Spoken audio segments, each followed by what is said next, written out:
Toca pra nós aí. Tem um monte de mensagem hoje. Tem. Hoje lotou as mensagens em 1 minuto e 40. Sério? É, Libi. Cara, tu é famosão, hein, cara? Famoso. Viu? Talvez, ó, dá pra concorrer a presidente, hein? Ó, essa aí. Opa. Salve Flow, Habib Jarruja aqui. Sérgio Moro, você recebia auxílio moradia tendo casa em Curitiba. Você foi trabalhar e ganhar dinheiro na massa falida das empresas que você faliu. Por outro lado, você não tem plano para geração de emprego e renda. Me fala uma coisa, eu tenho medo de debater com o Ciro, é que ele aponte a tua hipocrisia ou o teu vazio de ideias? Tá aí um cirista. Cara, a gente não faz filtro nas mensagens, então Certo. provavelmente seus inimigos políticos compraram todas em 1 minuto. Tava lá esperando. Deve ter uns amigos políticos que compraram algumas também. Olha, o que acontece ali, né? Primeiro, eu nunca trabalhei como já falei aqui, massa falida ou para Odebrecht, então isso é falso, né? Essa narrativa é falsa. Como juiz, eu recebia lá salário e tinha uma parte do salário que era auxílio moradia que eles colocaram lá, um adicional, não sei o quê, e todo mundo recebia. No fundo, aquele era um salário... A mais. Como não tinha tido aumento de salário por anos, eles inventaram esse rótulo e colocaram lá. Enfim, mas assim, como eu já sempre disse, não enriqueci no serviço público, não enriqueci no serviço privado, estou aqui dedicado à causa pública. Aí na questão do Ciro a gente já falou, né? Enfim. Tá. Tem uma... Desculpa, tem uma questão que eu acho importante a gente discutiu, que é o fundão eleitoral. E legal, você isso aí. pegou parte dessa grana, tá ligado? Eu acho moralmente errado. Peguei não, peraí.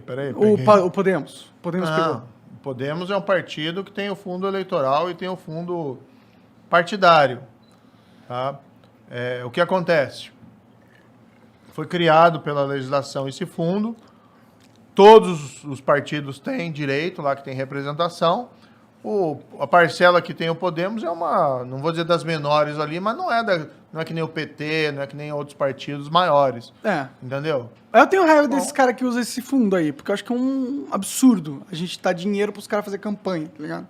Isso foi uma substituição do que houve lá, que tinha doação das empresas, né, para a campanha eleitoral. Isso gerava também uma série de distorções, que eram lá essas grandes empreiteiras, por exemplo, fazendo doações para ambos os partidos, muitas vezes, e às vezes tinha coisa disfarçada ali dentro. Né? Então, assim, a grande parte dos países, Estados Unidos é um, por exemplo, proíbe doações vindas de empresas, porque entendem que doações vindas de empresas favorecem favorecem relações impróprias entre políticos e o mundo empresarial. Com certeza. Então é uma decisão positiva. Do outro lado, você tem a permissão hoje apenas para doações físicas, de pessoas físicas. Pessoas físicas podem doar. Mas você não tem uma cultura no Brasil nem de dinheiro arrecadação de doações. É. Então você precisa criar essa cultura e acho que o essencial é você diminuir o custo das campanhas. Então uma das coisas que eles discutem lá é o voto distrital. Eu acho que tinha que ter.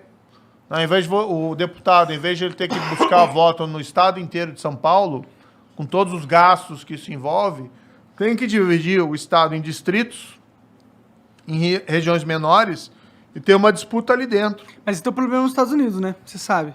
Que é o gerrymandering que eles falam. Sempre dá problema. Qualquer solução tem efeitos colaterais negativos, mas o grande ponto os efeitos benéficos compensam? Eu acho que compensam. Compensa. Hoje a eleição é muito cara no Brasil. Eu discordo um pouco. Tipo, eu entendo que cara, mas com a internet, cara, mudou o jogo um pouquinho, né? O Bolsonaro não teve uma campanha cara, tá ligado?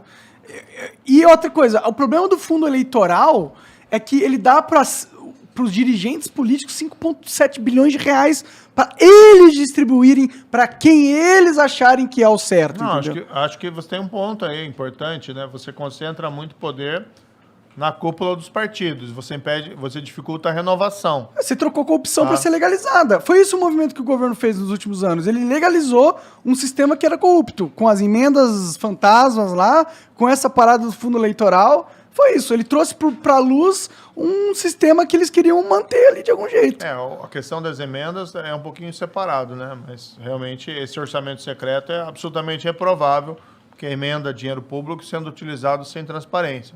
Então isso tem que mudar. Mas mesmo com transparência, um sistema onde você dá bilhões para o presidente distribuir a bel prazer para os congressistas É um sistema que está fadado a ser usado como uma ferramenta política de poder. Tem uma série de discussões sobre isso, que outros países também têm emendas parlamentares, né? Os Estados Unidos, por exemplo, é um. Mas é controle do Tem presidente? discussões. Hã? É a controle do presidente? As emendas nos Estados Unidos? A controle do governo. Esse dia saiu até um artigo interessante, acho que foi no Estadão, fazendo um comparativo entre o sistema norte-americano e o brasileiro e tal.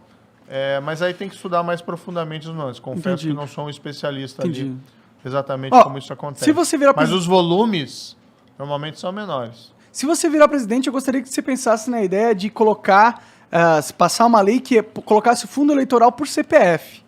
Tirasse do controle dos dirigentes e colocasse tipo um vale-eleição que o cidadão escolhe para onde ele coloca o dinheiro desse fundo, entendeu? Por exemplo, você divide 5,7 bilhões em 200 milhões de habitantes, ou todo mundo que tem direito a votar, e aí você fala assim, ó, eu coloco onde eu quiser, se eu não quiser colocar em lugar nenhum, volta pro Estado, foda-se, entendeu? Porque deixar na mão dos dirigentes é pedir para ser corrupção ali.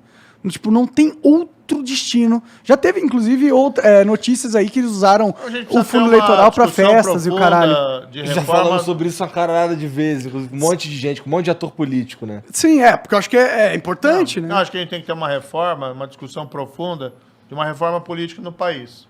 Começa, que eu já Claro. disse aqui, pelo fim da reeleição para presidente da República. Esse é um compromisso. Como eu disse, não pode escrever na pedra. Isso não funciona no Brasil. Isso gera um presidente que fica só pensando em reeleição e esquece Acho que não as funciona em lugar pessoas. nenhum essa porra, na minha opinião. Talvez em alguns países com instituições um pouco mais consolidadas. Mas eles funcionam apesar disso. Tá ligado? Pode ser, pode ser. Então, acabar com isso no Brasil é um primeiro ponto. Depois de nem discutir.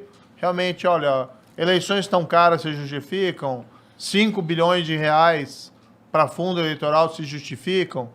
Se não se justificam, como é que a gente faz para reduzir os custos e tornar as eleições mais acessíveis às pessoas comuns? Pra o mim, cara isso que aí não é um monte político de profissional. dinheiro. É um monte de dinheiro que a gente dá pra ser enrolado. Então toma aqui esse monte de dinheiro que me enrola aí agora. É literalmente isso. É literalmente isso que está acontecendo. Você traduziu exatamente o que acontece. Por isso que eu tenho nojo do fundo eleitoral, na minha opinião. Eu tenho nojo dessa porra. Mas acho que assim, a discussão tem que se dar mais profunda, entendeu? Claro, a gente tem que ter uma que- solução para o que financiamento de campanhas. Democracia de massa custa dinheiro. Porque não é que nem a eleição do síndico lá. Mas eu acho que uma personalidade Eu só cativante... gostei da que você falou lá, do síndico, né? Do síndico. Dê Mas mais ninguém uma aí gosta pra de gente. eleição de síndico, né? Mas veja, a gente tem que discutir eleições de democracia de massa, tem custo e como você vai enfrentar esses custos. Todo o sistema de financiamento tem prós e contras. Então, um ponto fundamental, me parece, é primeiro você reduzir os custos. Primeiro não, você pode fazer coisa ao mesmo tempo. Mas um ponto fundamental é esse, reduzir os custos. Mas será que isso já foi atingido com a internet? Não, Eu acho, não quero me achar, mas se eu quisesse tentar virar vereador, hoje em dia eu conseguiria sem gastar nenhum tostão.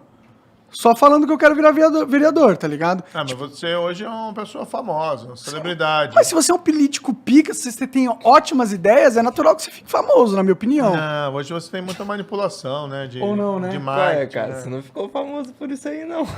Com todo respeito. Cara, eu do mundo tive aqui. uma ideia muito foda junto com o Igor que chama Flow. Agora por isso tu eu fiquei me- famoso. Tu me refutou e eu fiquei fudido Se agora. fudeu não tem nem o que agora. falar agora. Tem dois exemplos, como o Kim e o Arthur, que foi um cara que apareceu na internet antes. Exatamente. Eles não tiveram também pra se eleger. Eu acho que esse negócio de campanhas milionárias só é a jogada pra político ruim. Porque o político ruim que tem que gastar dinheiro pra caralho pra convencer a população que ele é um político bom. Mas agora, se você é um político bom e você sabe apresentar isso na internet, o próprio algoritmo da internet vai te Não achar. precisa nem ser bom, pô. Só ser um pouquinho melhor, né, do Não, que não os outros. precisa nem ser um pouquinho melhor também, porque a gente tem, mais uma vez, o exemplo do Bolsonaro, né? Que não tinha tempo nenhum na TV. Basta ser safo, né? Pode falar muito do Bolsonaro. Ele é burro em muitas formas. Mas a campanha dele pra presidente foi, naquela época, genial. Porque ele aproveitou um espaço que nenhum político tradicional estava aproveitando. Pessoas estavam desatentas, foi um É. período de mudança, mas agora mudou, né? Mudou um pouco essa lógica. E, claro, você precisa ter, primeiro, tem que ser verdadeiro, tem que ter uma mensagem, tem que convencer as pessoas. Agora, tem muita manipulação também na internet. Tem. Né? Então, assim, porque você é um político bom, você tem internet, você consegue? Não, porque tem muita manipulação. E, às vezes, o que mais chama atenção é a polêmica, não é tanto a mensagem, entendeu? E às Concordo. vezes a polêmica não é o melhor para o país. Concordo. Não, sim. A Plenamente. mesma coisa essa história aí da polarização. É uma merda. Entendeu? É ruim, é ruim. A gente vê, né, inclusive, muitas vezes o pessoal usando a internet, forçando uma polêmica, ou às vezes até utilizando uma linguagem mais pesada, porque acaba atraindo mais likes ou compartilhamentos Isso é verdade. do que o discurso mais sereno, né? Então a Sim. gente está precisando um pouco também no país de um exercício de serenidade.